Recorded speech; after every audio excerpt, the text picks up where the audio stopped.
Thank you very much for this very kind introduction. Can you hear me well? Is it working? Yes? Okay, perfect. Good. So thank you very much, Upaya Center. Thank you very much, Mind and Life Europe. It is really an honor to be here, and I'm so happy to contribute to this conversation. So thank you. So I'm going to share my screen. Let me see if it works. Yes, can you see it? Yes, I guess so, because no, yeah, okay. So, Laura, what we're seeing is the whole desktop. Do you want us to only see it? Yeah. And now? Yes? Hold on. Yes, there we go. Okay, perfect. So, as it has been already introduced by John, the title of my presentation is Why Should I Listen More? This question is very important to me, and I would say that it is ethically relevant and has a strong existential implication. So we are going to unpack this in a moment, but first I would like to start from a personal experience, and I would like to tell you about a deep feeling of precariousness I felt last year when I went to pay a visit to a river in a nearby valley to my home place in the Italian Alps. And it was a very strong experience because when I arrived there, I found the river like that, totally dried out, totally. And only 1 week before, the river was like that. So you see, full of life. And, you know, we were experiencing one of the hottest summer of the century, I may say, or maybe on record, it was really the hottest summer in Italy and in Europe. So I was aware that many rivers were drying out all around, but I didn't expect that in high mountains. So here we are really 1,500 meters above the level of the sea. And just 1 week before I went there just for finding some coolness, just a very short swim, not just myself, but also the dogs. I was seeing the fish that was swimming inside, the seaweeds were running with the currents. And then you see the life was gone.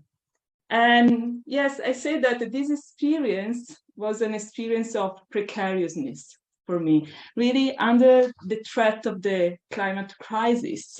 And I started to question myself and really asking, where have the fish gone? Will they come back?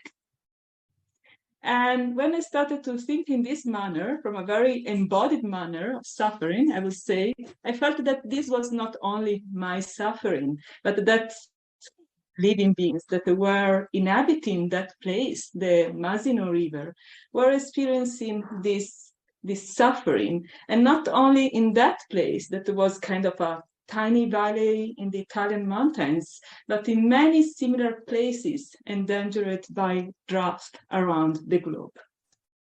And so this is the experience. And I would like to connect this experience to some reflections that I'm doing since some years, especially about the responsibility, our human responsibility towards the worlds we co-create. So here we have some keywords that we are going to unpack together now and to discuss. But for now, I want just to convey you my main questions. That is, what kind of worlds should we create? And what is our responsibility for different worlds we create? What is our responsibility in creating this world where the rivers are drying out and there is no place anymore for fish to live and survive?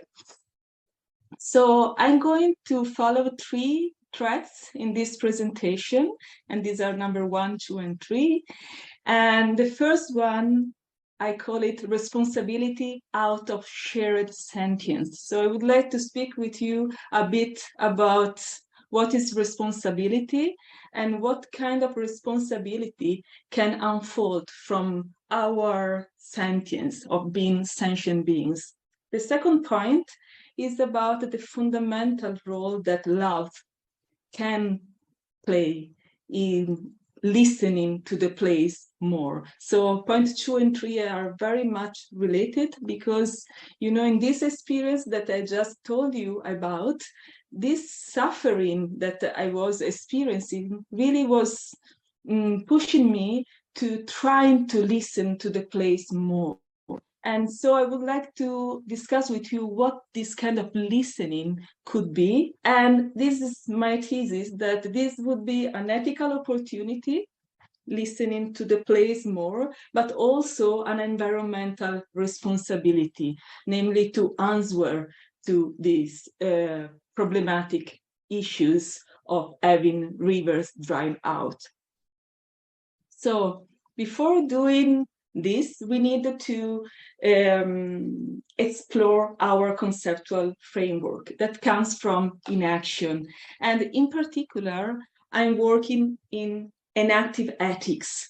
And enactive ethics is, I can summarize it for you in this manner with some key features of an enactive conceptualization of ethics or moral agency.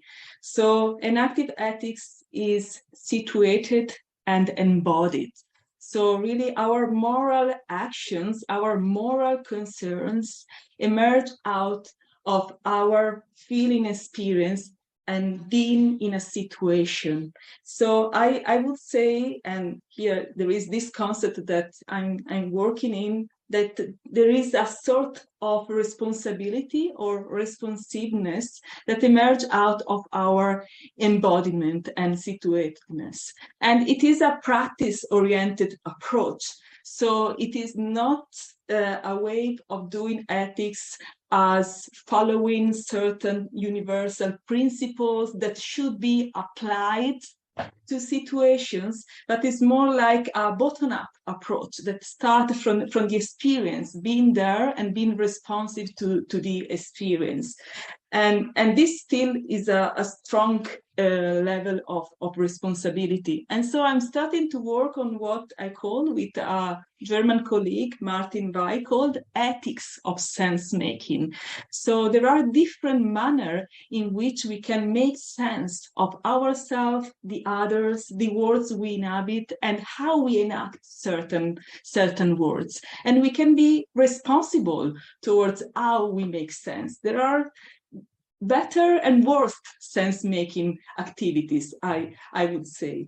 And today I'm referring mostly about this, the climate situation, but this could be extended to other contemporary issues as well. And here you see some papers that have been published on enactive ethics in the last years. There is also an important journal special issue, and I would like also to mention this year's summer school topic, the Mind and Life Europe summer school topic, that is caring for life, sentience and responsibility in critical times. So we are really working on this together at Mind and Life Europe. So let's go a bit deeper into what an enactive ethics is. And the main reference point here is, of course, Francisco Varela's book, Ethical Know-How. Of course, also the embodied mind. There are important chapters there, but today I would refer mostly to this book, especially for focusing on certain qualities of this approach to ethics. And the first one is the one that Francisco called spontaneity. So this kind of moral agency is spontaneous in a manner that by being there in the situation and feeling what is going on, a certain sort of responsiveness to the situation can unfold naturally. But this natural responsiveness to something or somebody who is calling you, who is calling for your attention. Here I'm starting to use this metaphor of listening and calling and answering, that for me is really a metaphor of what responsibility means, right? This can be trained. And so this is also very important for Francisco, stressing that is an ethical expertise, this ethical know-how, that we can train in different manner. So there is a strong reference to contemplative practices as well.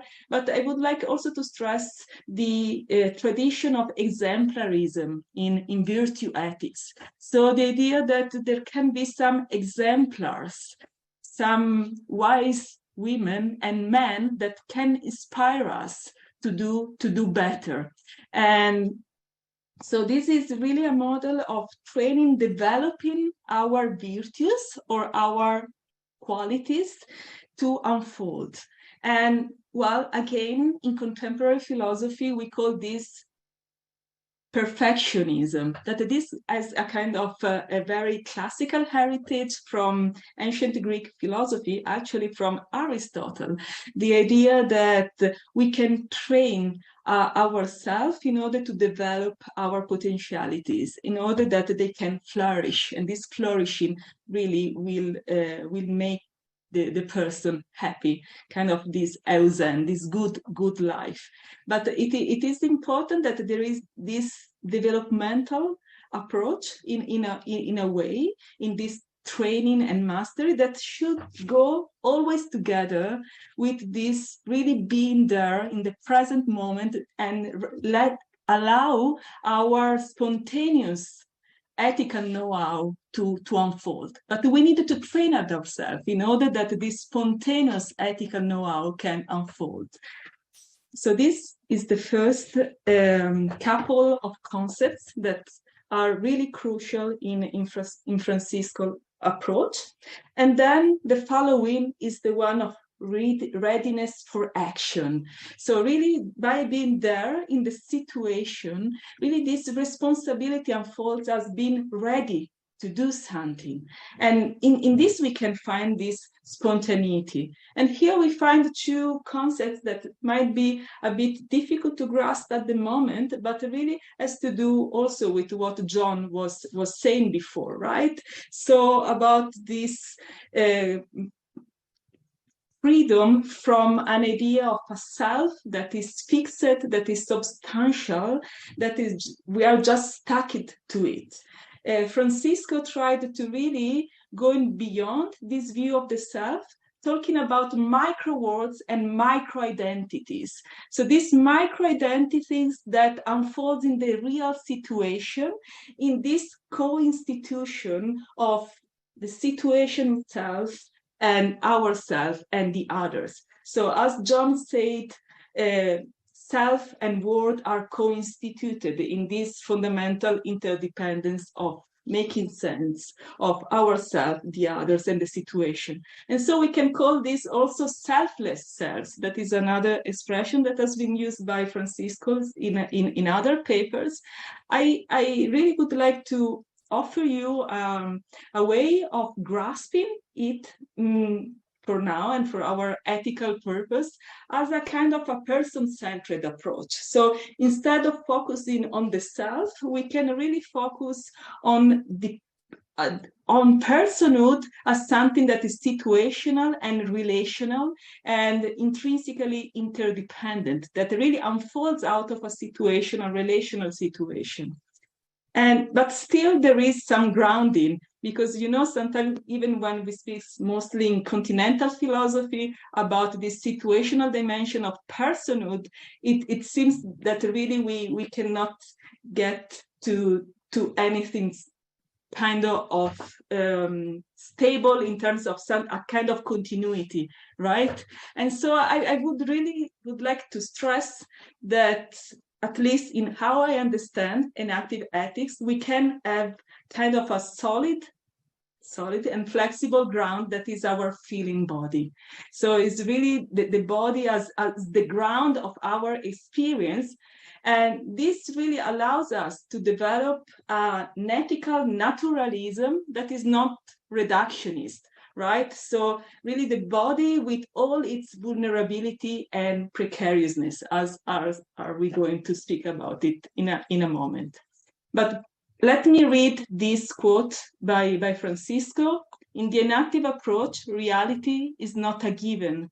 It is perceiver dependent, not because the perceiver constructs it as he or she pleases, but because what counts as a relevant word is inseparable from the structure of the perceiver. So here we can really find this fundamental embodiment of perception. Embodiment, namely really also in this feeling dimension, what counts to the subject, what are her or his concerns, her values, her existential meanings, and this out of them that really a specific micro words unfold. And so the reality is not a given, it's not just out there, but it is created, but not as a construction, just as merely a projection for Francisco, I would say, but it really comes out of this fundamental embodied nature of the perceiver. And for stressing this role of this feeling dimension in word constitution, I would like also to read this other quote that comes from Solomon. And he said, I want to introduce a conception of subjectivity, a worldview which harbors no pretense of a single reality. It is a perspective in which values are real, and they are not just in our minds, but out there in our world. So here I stop it, because in a way it is really important to stress that from an ethical perspective, understanding that there is not a fixed self or a fixed reality does not mean to simply accept nihilism or relativism in a manner that there are no values anymore, and so that there is indifference. Who cares? On the contrary, care and really mattering becomes even more important, because it is through our action of sense making that we make sense of our words and of ourselves. And this is what Solomon called that there is an existential emphasis. So it is within this subjective viewpoint, with its tolerance for differences and all-important self-concern, its existential emphasis on my life and its concern for what is of value, that the passions play a central role. So here is really stressing that the true passions, or if you want, we can say true affectivity or true emotions, we can really get to this fundamental existential meaning that are at the ground of our constitution of reality. And here really it is important to stress that this operation is always shared among living beings that are sharing a place. So here I wanted to stress that word making is not a projection because of you. And it is really important, this because of you, because I'm not alone in making this word. If I would have been alone, I would say, oh yes, this is just maybe just my imagination, my fantasies. But since we are doing this together, your reality is out there and is calling me, is calling for my care, my attention, my responsibility, that this word is our word, that it reflects our existential meanings. So here really I bring this idea of some words that we co-create. So what we can call participatory words making. So in the theory of inaction, we are speaking about participatory sense making. But since making sense is also creating the world that we inhabit, we can say that it is not just participatory sense making, but it's participatory word making. So this means that participatory sense making is not just social understanding or synchronic interaction, right? So a new theory of social understanding beyond mind reading or other theories, a more embodied idea of what does it mean to really sharing meanings. But I would like to stress that here the dimension is more, I would say even more fundamental, because we are creating the words that we inhabit. And from an ethical point of view, this is very important, because if we extend this perspective on words, we can really understand better why we have a responsibility towards the words that we create together, right? So I would say that we should be responsible towards the meanings that we put forth, because these create different words, better and worse. And there is also a reciprocal relation. So it is not only from meanings to words, but also from words to meanings. Because if I'm going to inhabit a certain word, this is going to shape my ways of understanding, my feelings, my habits, my ways of behaving. So it is circular, the relationship between meanings and words. So there is this special issue on constructivist foundations where Ezequiel Di Paolo replied to one of my papers, but the point is that it came out from this discussion that the main point is not focusing just in the in-between, the cooperation between me and you, creating a meaning together or creating a word together. The point is really also making our vision broader and really focusing also on the all around, that this all around is situatedness, of course, the situation that we are inhabiting, but for me, from an ethical point of view, is also the responsibility towards the world that we are inhabiting, also from an ethical and political point of view, right? So the focus, if I come back to my experience with this Masino River, was really being able of being aware of what was going on all around. So not only the relationship that I was having with the river, but seeing that there were also so many other beings that were suffering out of this drought. So this has an important implication that is quite crucial for me. So when we speak about word making, okay, we have kind of this, it seems like a positive and constructive fashion of creating something new. But in certain situations, I would say that we need also to consider that we need to dismantle certain words. So we can speak about word making, but also word breaking. So we need to break certain words because they are not good, they are not working well, right? And so, well, again, in this book by Francisco Varela, he spoke a bit about these breakdowns, but more like as this opportunity for reflection and analysis. So when we are in a kind of an habitual behavior, there can be some experiences that break down our words, and this really induces new reflection and new intuition. Like when I came to this river, I noticed that it was dried up, and this made me think, made me questioning myself, etc. Yes, this is the fundamental breaking down of our habits as an opportunity for discovery that has been stressed also by the pragmatist. John Dewey, for example, spoke about this a lot. For me, would mean also more practically the need to break down certain words. So not just if certain information just out of chance give us the opportunity to change our mind, but really having this responsibility towards breaking certain words. We can speak about this a bit more. Let's come back to the main question of this talk, that is, what is our responsibility for the different words we create? So as I said, I have 3 threads to follow to reply to this question. So the first one is focusing on sentience.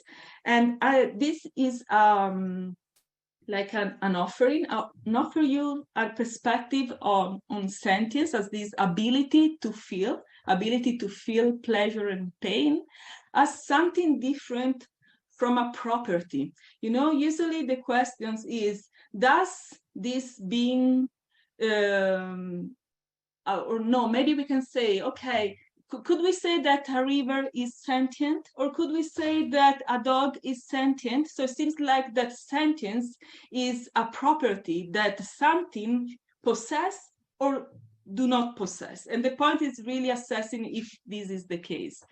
If we start from this more participatory perspective that is grounded in interdependence, I think that we can conceive sentience in an interactive way. So a way of dealing with a situation or inhabiting a place. So sentience, like really this ability to feel the situation and to sensing the situation, and the ability of sense making actually. And we can also conceive this as shared aliveness. And this comes from this work by Andreas Weber that I find very inspiring for trying to understand sentience out of this concept of property. And so if sentience is something that has to do with an ability and with a practice of inhabiting a world in a certain manner, we can think about the cultivation of our sentience.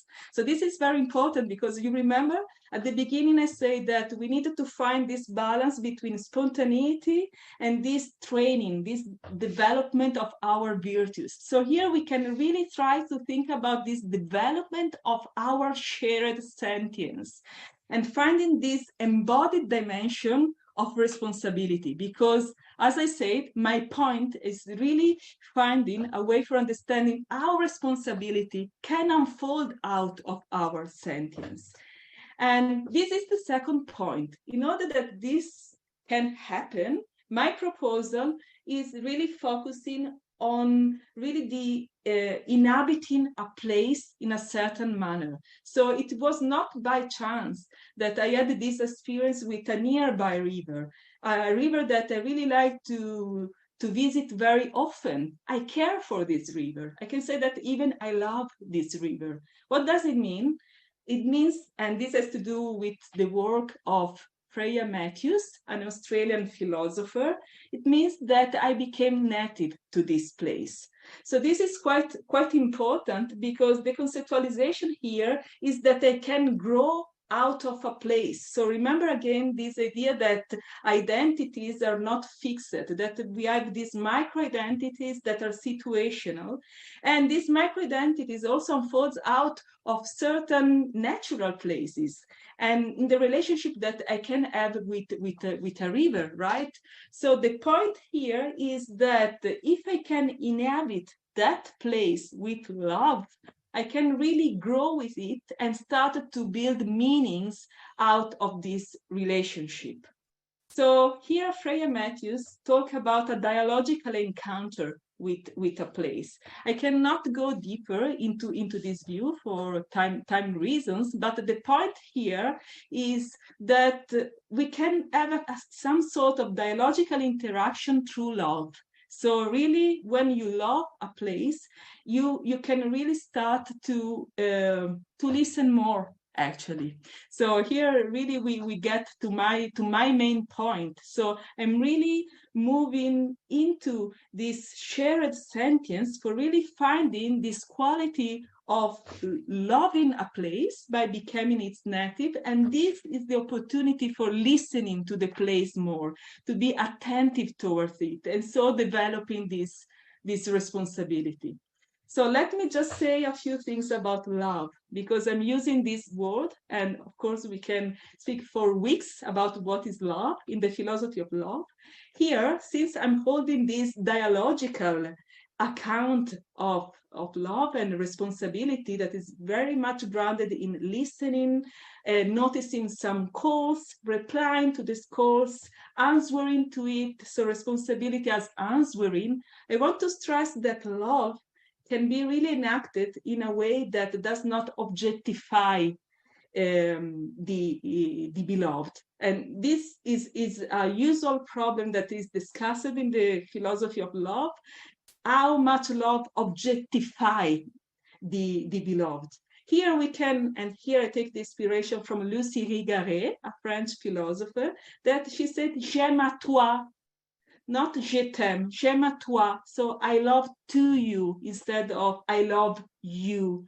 And this two is really the space of distance, the space that enables participatory sense making, the space that allows to create our shared reality, our shared words, right? Because they are not already there, so there is this space for creation. But this space is also the space of vulnerability, right? Because if it is not fixed, we are really opening ourselves to the other and also acknowledging our uncertainties. So here in this other paper that I published with Hanne de Jager, Love in Between, we were talking about these dialectical tensions between openness and closure, listening to and transgression, meaning like just jumping into the words of the other in order to understand better, to listening better, to listening more. And when we hold this vulnerability that comes from this meeting with otherness, we can say, we can find also the precarity of our existence. And here really I would like to come back to my experience. The Masino River without water anymore, without fish, without seaweed, without the dogs that can just jump in it for finding some coolness. Okay, so this really speaks about the precarity of our existence. At some point, there will be no more water, right? And this view can really lead us to the danger of nihilism if we really think that it is just, we are just alone in this desert land that in which we cannot do nothing, just simply accepting that there is no water anymore. Well, but if the river is my interlocutor, and if I'm part of this place, right, if I'm inhabiting this place with love, we can still create some meanings together, or even dismantle other meanings that are the ones that are creating this environmental disaster, right? So I would say that we overcome this danger of nihilism about not finding meaning anymore if we can really hold how words and meanings are co-created. And the problem in this regard of this dried river has to do with is a relational problem that in which we cannot inhabit anymore certain places with love and responsibility and care then, right? So here I would say, and this is one thesis that I would like to put forth, that is vulnerability comes from interdependence, but interdependence is also what can make vulnerability a positive spark for listening to the others more. So instead of really finding yourself alone in front of this river without water, is really trying to listen to the river more and see what I can do, not alone, also with the others. And what can I do also for dismantle certain words that, for example, deny that there is a climate crisis undergone. So, and here is the last point. So I take the last 10 minutes for talking about this, and is this need to listening more. So I would say that if really we can have this deep embeddedness in a place, we can find this strong resource enough that is listening, being open to the other and more. I would say that there is a need of listening more. And here we have an exemplar. At the beginning, you remember that I told you that in this kind of ethic, we need good exemplar. And here we have Milarepa, the great Tibetan yogi from the 12th century, who is quality is listening. You see it, right? But this was kind of his enlightened quality, but also he exhorted the other to listen. So if we read his Songs of Realization, often we find, listen, fortunate girl of a noble family, listen, and then he started to say. So it's like an exhortation to listen more, to pay more attention, to care actually, to enact your responsibility out of your sentience. And so here I really wanted to stress this need to listening more.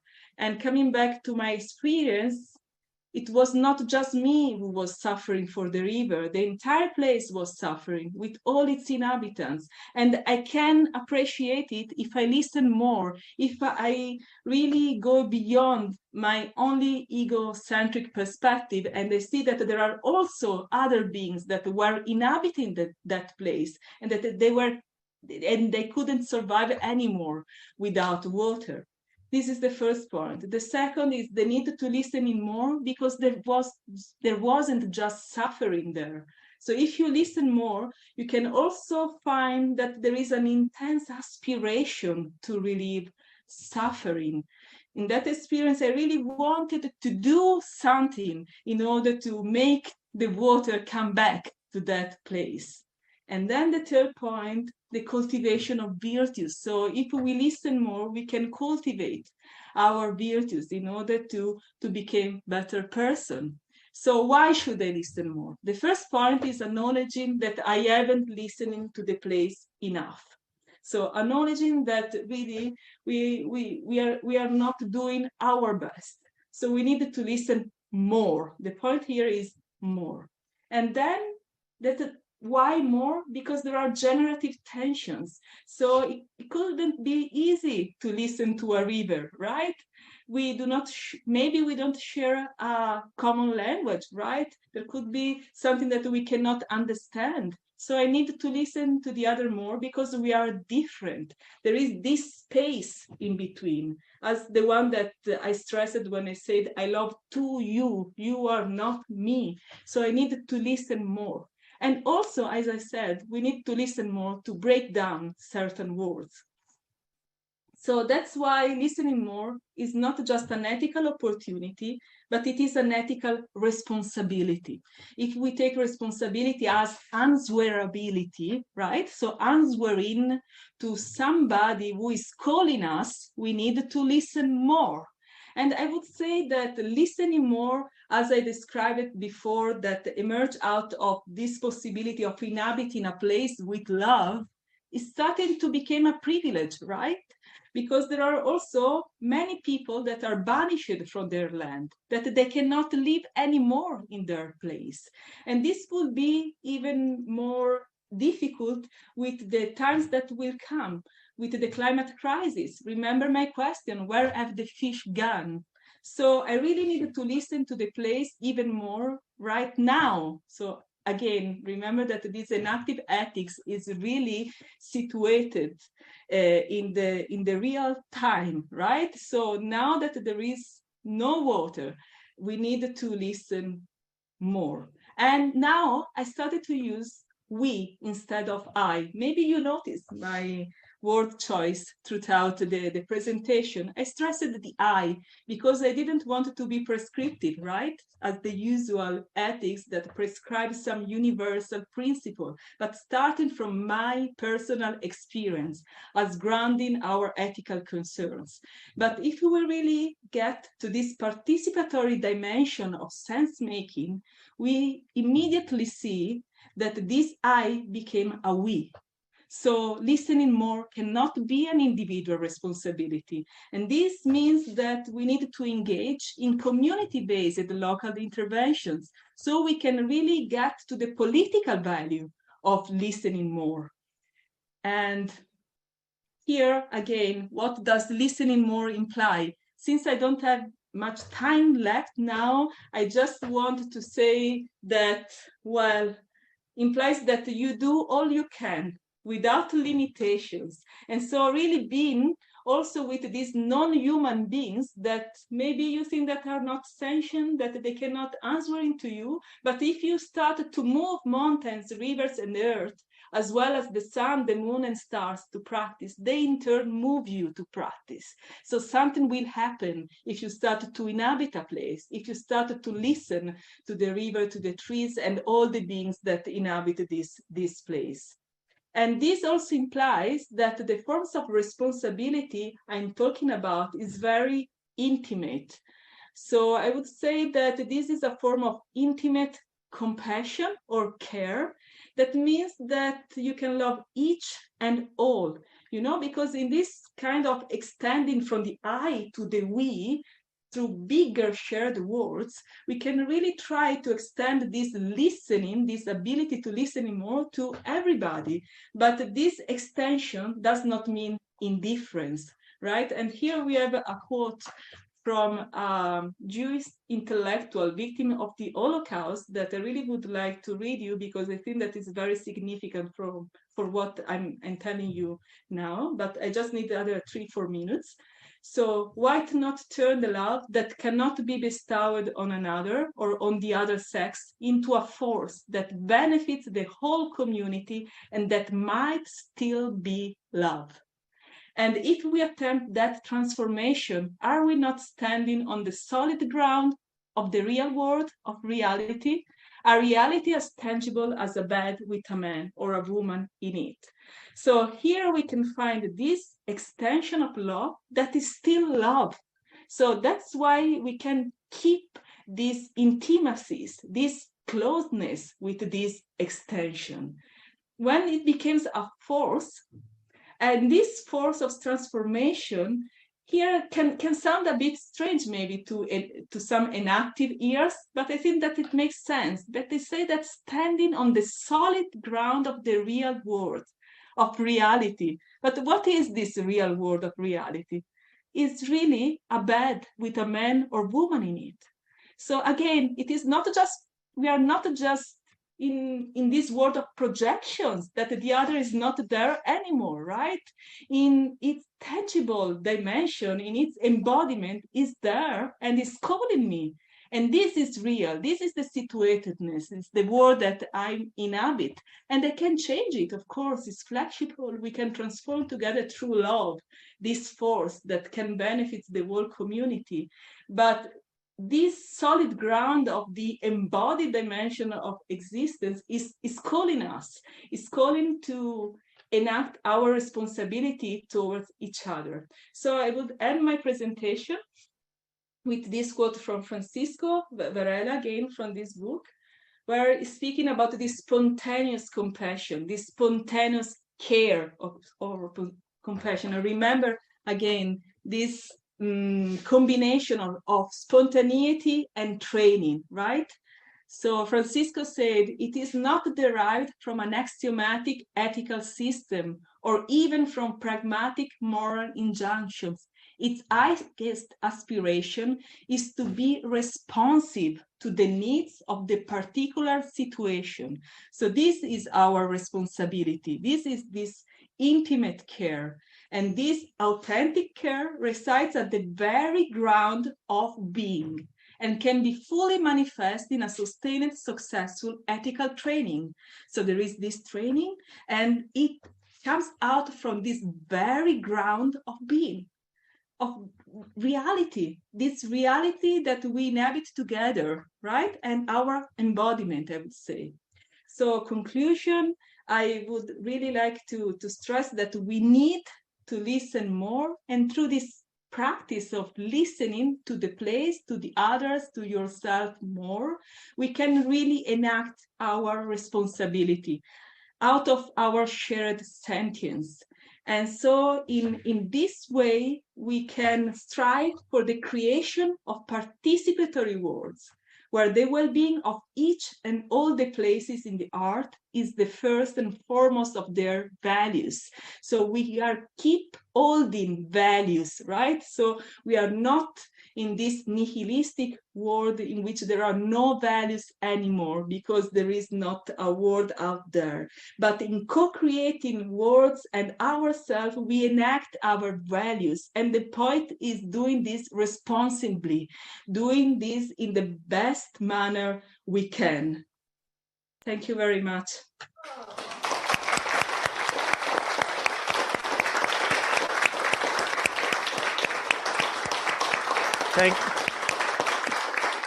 Thank you very much, Laura.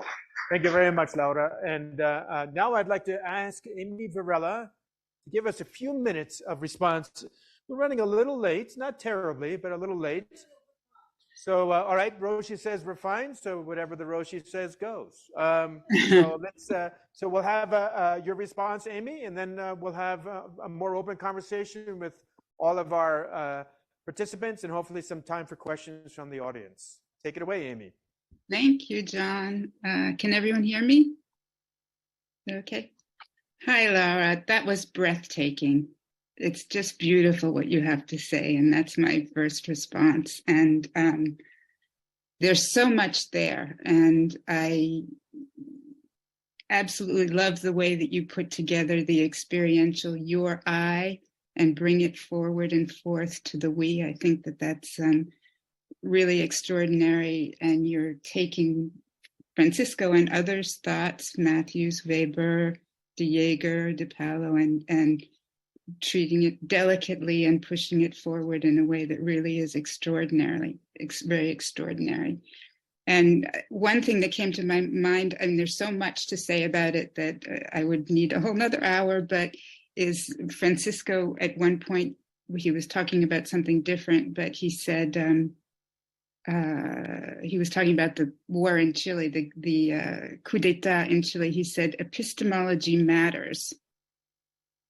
So how you conceive of knowledge, how you conceive of the nature of knowledge, the grounds of knowledge, the limitations of knowledge, has practical and ethical consequences. And so that, it seems to me, is the link between inaction and activism. And that there's an intrinsic ethical in this biology that we're talking about, and we can say the word biology, I think, that's enactive and participatory. We're seeing that there can be a biology with an intrinsic ethics, as opposed to classical scientific visions of the world and of life that objectify, take it at a distance, and so this is what I think makes this biology and this philosophy so different and so interesting. And you expanded it and are expanding it in an extraordinary way, taking the mind out of the head, away from being the exclusive domain of the brain and into the body with embeddedness and situatedness. Not only into the in-between, but to the all around. So we're not just interdependent with those that are sitting in the same set of boxes or rooms as we are, but we are also responsible, call and response. I love that metaphor, to what is around us, even far, far away. So you're making this case that from the very start, we're involved intimately, touched and concerned by our ecosystems, and those ecosystems concern others as well. That our knowledge is not neutral and objective, but emerges from our embeddedness in them. And finally, you're telling us that the condition for the flourishing of all is to practice and cultivate this intimacy. And this reminds me of a beautiful term from your friend, our friend, Hannah de Jager, which is that inaction is an engaged and an engaging epistemology. While you were talking, I remembered and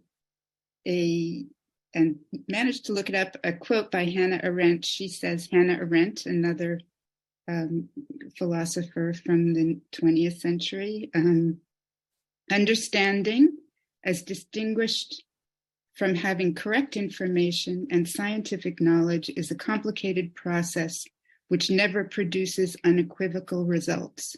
It is an unending activity by which, in constant change and variation, we come to terms with and reconcile ourselves to reality, that is, to learn to be at home in the world.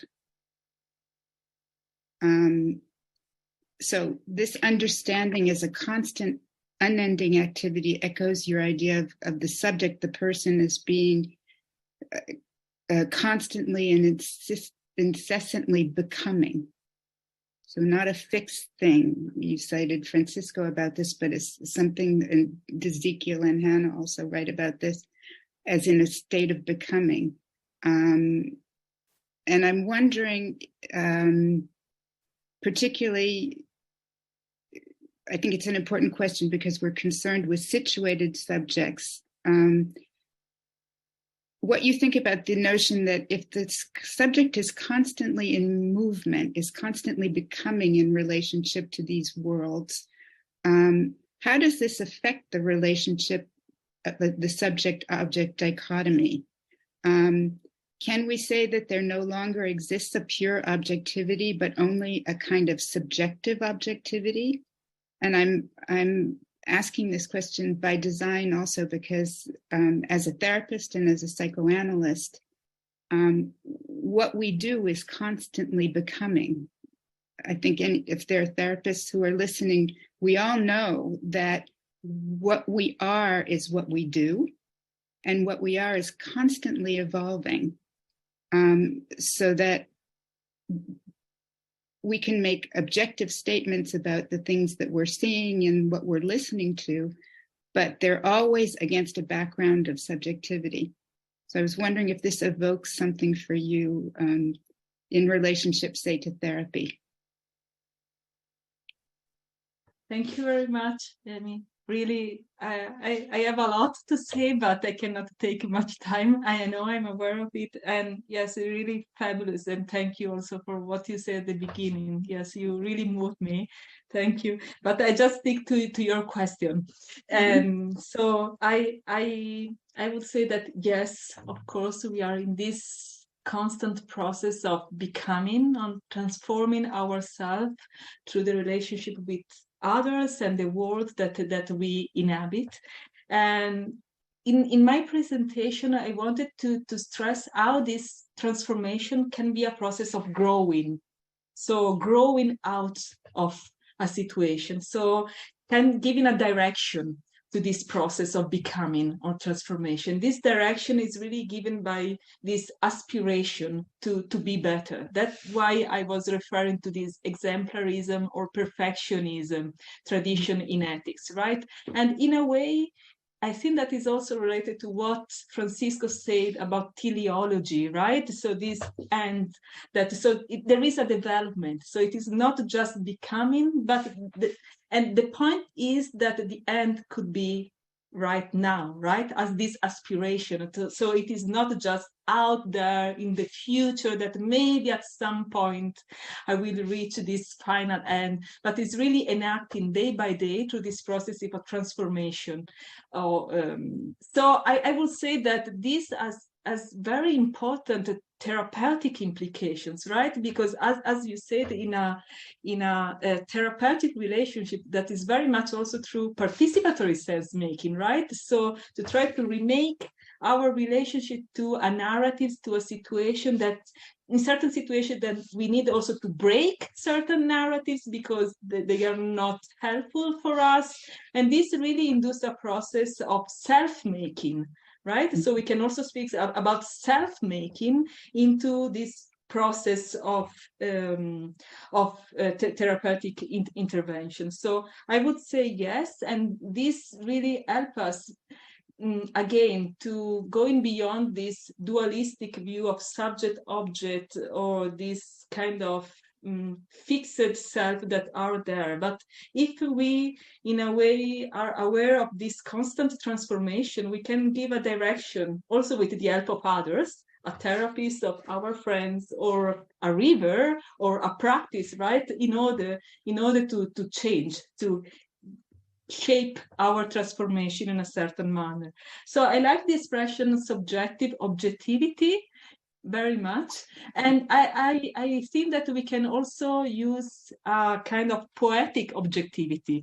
And this comes from Andreas Weber. This is his word, right? So in a way that this objectivity is created, is out of this act of co-creation, right? So in this way, we can say that remaking ourselves, we are also remaking the situation we are living in. So really, we can have this space of transformation and really believing that something can be changed, right? Because another problem of this view of the self and fixed comes with an attitude of complaining and the fact that you cannot do anything, right? And so also my call for listening more is really grounded in this really creative dimension that can really transform the situation and yourself, because we are flexible and we are in this process of becoming. So I think that, of course, there are some important works also on enactive psychiatry, and some new special issues are coming out very, very soon, also with implication to mental health and well-being, etc. But I would say that yes, epistemology matter, and so in order to do it, we needed to change our epistemologies, as you said at the beginning, right? And so get rid of this dualistic assumption and working with this other epistemology that are more engaging, embodied, and embedded, trying to really reframe also our practices. I would say that. Maybe I spoke too much. Sorry. No, not at all. John, do I have time to ask one more question? Yes, sure. Go ahead. Thanks. So what I wanted to evoke a little bit more from you about was about this question of the bond. So my bond with my place, that I've become native to, and it has become native to me. And I wondered, I read you, well, I was wondering about this notion of how you see my relationship to my place as affecting your relationship to your place. And how can, for example, in activist contexts, can this notion of my bond with my place be extended to your bond with your place and everybody on the screen's bond with their place? And how you yes. I thought a little bit, it reminded me a little bit of meta practice when I read a couple of things that you, so I was wondering if you could elaborate a little bit. Oh, yes. Thank you, Amy. This is very helpful because it allows me to say something that is really important to me, because, you know, when we say that, yes, I needed to inhabit my place with love, just my home, this could be also very risky, right? Because it can become a sort of responsibility only towards my place, or only towards the other beings that inhabit that specific place, and I'm blind towards all the other places, right? That's why we really needed to open our eyes to this all around. So not only the in-between, that I care for my river because it's my river, that this would be another form of possession out of love, right? So not a sort of objectifying relation, but just caring about the river because it's my river, right? And so I argued in a paper that through loving a place, so really being there, I can extend my love to the earth. So the point, this is one important point of environmental ethics, right? Why we need the universal principles? Because we need to care for the entire earth, right? We need to go beyond all our particular concerns only about our places.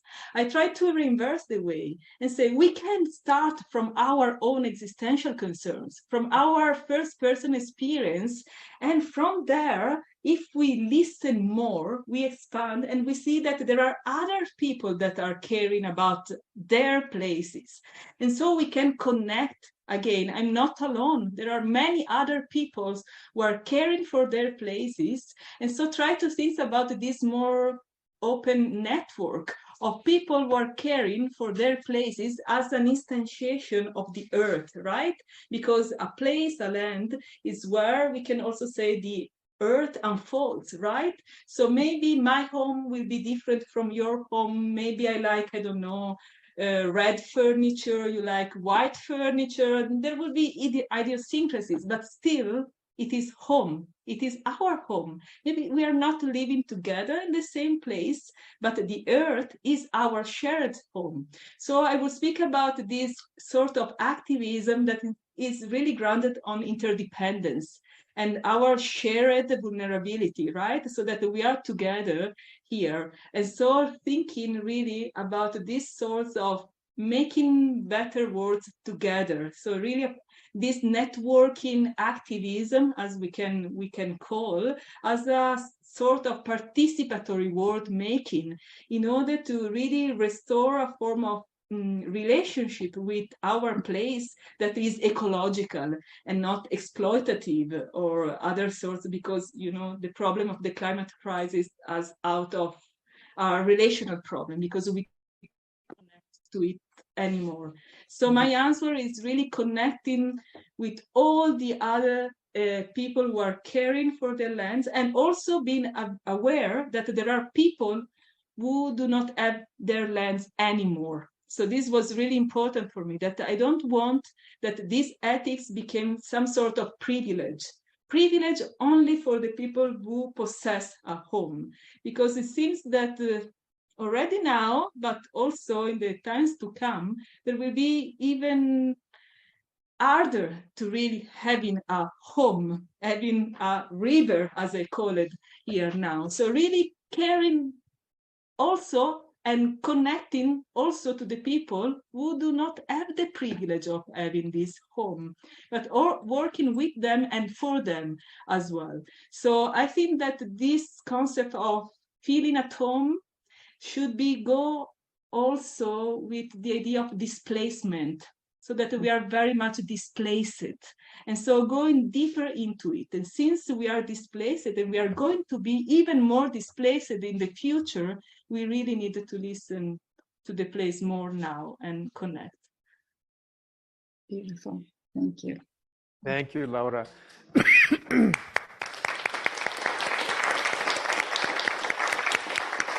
So, Melissa, yes? I think we'll just do, maybe Melissa can come on up, and I think we'll just see who has something to say. I have a small question myself, maybe others, and then maybe perhaps there'll be time to turn it over to the audience. There you go. Laura, thank you. Can I hold it? Hi, Melissa. Thank you so much. That was beautiful. Great to see you. And Amy, wonderful to see you. Thank you for your questions. I have so many responses, but I do have time after lunch, and I actually wanted to invite everyone on the call and everyone present here, before my talk so beautifully and developing this bond to land, to go out and listen to a place, a spot on the land, your backyard, a neighborhood, wherever it is. Here we have the opportunity of the beautiful gardens in this sacred space, and to hold a piece of earth. It could be a stone, a rock. Pick up a handful of soil, of dirt. It will relate to my story about muskrat. So that is an invitation for intimacy with the more than human world. Miigwech, thank you. What a great opportunity for an exercise. That's fantastic. Let me ask one question to Laura, and then perhaps we'll see if there's a little time for us to open it up more. So one question I have, Laura, for you is I'm really interested in the role that feeling is playing, a kind of foundational role in your ethics. And I think it might be valuable to give you an opportunity to unpack that a little bit. So here's a sort of concern I might have. Disgust is an especially interesting example in this context. So that, with family members who are transgender, there have been a lot of legal activity lately, passing laws against, transgender treatments, especially for minors and so on. And it is certainly the case that, and I think experimentally the case, that there are individuals, maybe many of them possibly in the United States, where if they see a transgender person, or maybe if they see a same-sex couple, they experience disgust. And the disgust is telling them, this is wrong. And they're being completely honest about their feelings. They're not, they're not kind of generating it or making it up or making an effort. They have maybe lived with a certain story or a certain kind of conditioning or whatever you might say. But whatever the reason is, that's an authentic experience for them. And the question then is, do we just trust? So I am a little concerned about the idea of just sort of taking my feelings as a foundation for my ethics. Partially because in the Buddhist context, sometimes we're really challenged to question our feeling. It feels right, but it's not. So that's what I just wanted to see how you would respond there. Yes, thank you, John. It's very important. And again, it allows me to explain my position better. So I would not say that the feelings per se, the foundation of this ethics, right? But I would say that embodiment, and I give a kind of deep sense to embodiment, right? So not just the physical body, but our fundamental existential dimension, right? So also vulnerability and precarity are a component of this strong view of embodiment, right? And being alive. So I would not say that our feelings per se, because I agree with you that just, what you say, authentic feelings or authentic passions as disgust could be really put in the wrong place and making us doing the worst choices, right? If I build my political agenda out of this disgust, this would be a terrible world that I'm creating, right? So I really wanted to stress this cultivation of sentience, right? So I think that we have this ability. So I take sentience and this ability to feel pleasure and pain. I don't like to say just pleasure and pain, because this is still too dualistic. So I would really like to nuance the view. And there are so much complex and ambivalent feelings, but just say this ability. But since it is an ability, we need to cultivate it, to train it. And how we do it, as I say, we can have some exemplars, but we can also work with our aspiration. And the aspiration there should be really something that is moved by the well-being of everyone and everybody, right? So I would say that there are certain feelings that are negative, but not negative just because they feel bad, so the affective balance, but they are ethically negative. So we need to be aware of it and transform ourselves. So, but this does not mean to just enact a rationalist ethics. So since there are some feelings that per se are not good, so then we need to become detached, abstract, and whatever. No, we can cultivate our sensibility, right? And become, thanks to it, a better person. And I think that this will be also more natural, right? Because also the ontology is a great ethical view, Kant, that we need to be moved by our moral imperatives, but how hard it is, because it goes against our nature, it seems. So here we really can build upon our nature, about our sentience, and making it something that can be good for everybody, right? So there is more continuity. I would say that, foreign action is very important, this continuity between life and mind. Here I would say this kind of continuity between life and art, ethics, good feelings, right? So we can work through it and build this continuity in a more natural manner and build this spontaneity, right? So Francisco Varela speaks about spontaneity. I think that we really need to understand that this spontaneity is cultivated. We need to work for it. We need years to get there. And maybe we will never go there. But actually, there are some people, some wise men, some exemplars, Milarepa, that can inspire us. And so we can try to do the same together. Thank you. That's really, and there's so much we could say. I want to see now if there might be some online folks. I see Al here. Yeah, thank you, John. You know, this is from the online participants and really follows on to what Laura has just said, but also makes contact with your presentation, John, and with Richie and Amy's commentary after the presentations. So this is something posed by Marika van Vught, and she asks, when do contemplative practices lead to ethical know-how? Do they always do so, or under what constraints? And then Jana Macedo, I hope I'm not mispronouncing that, adds to it, if different contemplative practices lead to different responsiveness or knowing spontaneity. Well, I think that I'm not the best person to answer into this question, but I would say that there are different contemplative practices. Luckily, we have so many, 84,000 maybe, upaya, skillful means, etc. And I would stress that, well, if we have to choose which one, let's try to choose one that can really develop also our ethical know-how, right? In order to become a better person. So through the bodhisattva path, for example, right?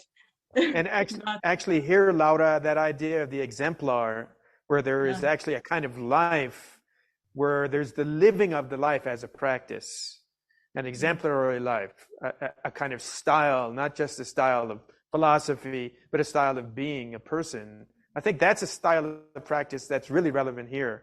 I'll also say, I mean, it's very important for us to acknowledge that contemplative practices, some of them can also be used to manipulate people, and that, you know, the outcomes can be quite negative. So it's not just the case that, you know, we take any, whether that applies to all practices, I think is an open question. I would say probably not, but there's a wide range of practices that can be used actually to not help people get out of their story, but actually to reinforce a particular story that's about power and domination, for example. So it's not all just a level playing field, perhaps.